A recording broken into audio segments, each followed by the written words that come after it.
Good morning, and thanks for having me. The president, I think, was very clear. There are a number of things that were on the negative side that have been removed. Most importantly, retaliation at the moment is not there.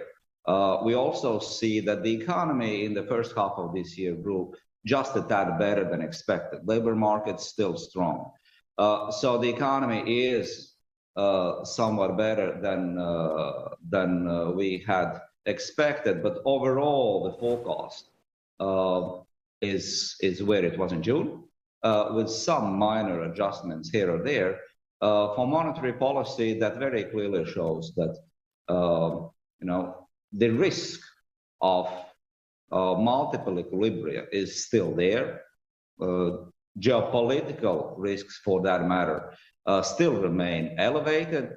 So there cannot be predetermined paths in terms of the monetary policy because the uncertainty simply is too high. So I think the meeting by meeting, data-driven is still the modus operandi that is the most appropriate for ECB to follow.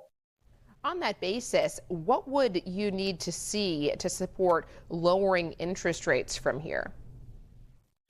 Well, there are a number of reasons. Of course, the most important one, what happens with the strength of the economy. But looking at the forecast, I would perhaps point to three, in my view, important elements that one should monitor going forward. One of those is China trade. If it has strong deflationary impact on the European economy, then of course that may shift inflation dynamics going forward. Also exchange rate. If the moves are persistent and sizable, of course that will feed through into competitiveness and also inflation dynamics.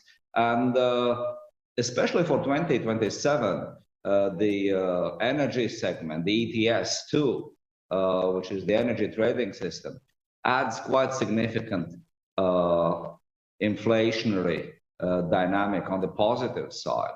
If it does not happen, then, and it is a political decision, so the politicians may not, in some cases, take this decision, that would weigh down on the inflationary dynamics. So these would be the three most important things that I would be following going forward.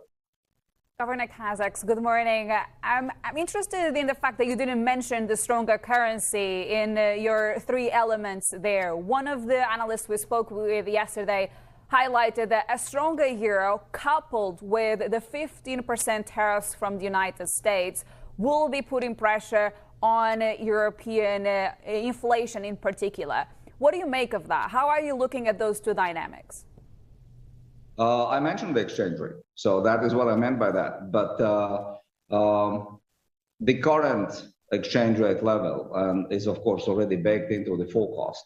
But if there are going to be more sudden moves, that will affect, of course, financial markets. It will affect the dynamics of inflation, the economy.